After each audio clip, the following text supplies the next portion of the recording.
My grandmother used to call me and my brother's name from the front porch once it got too late, so we knew when it was time to finally come home. Like a siren, with a shriek loud enough to crack the streets and a voice sharp enough to split the wind, she was a beacon lighting our way home again, and no matter how far away we were, I promise you, we always heard her. Some evenings, I wonder what it would feel like to walk into the clouds, weightless enough to reach the heights that gravity wants to hide from us, after forcing us to clip our wings, with all intention of keeping us grounded, while convincing us it was for a peace of mind, when I've been losing pieces of mind since the last time I lost everything.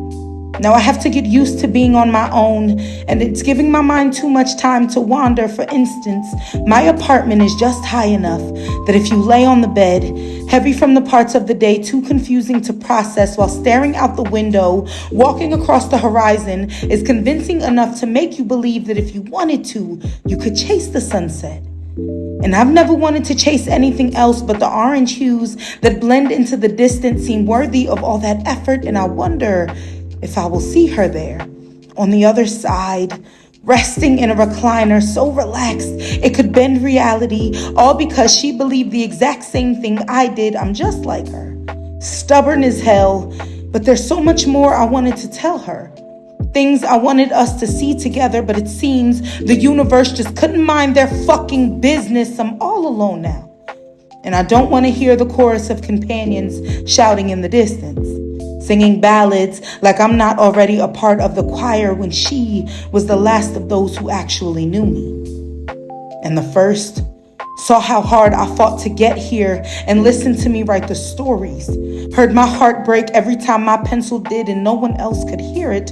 I was an angry child, chasing love from someone too obsessed with themselves to notice. I tried to get them to believe in me, thinking their faith would give me the courage to walk on air, when all along, Gram gave me all the tools I needed to fly. I'll always love her.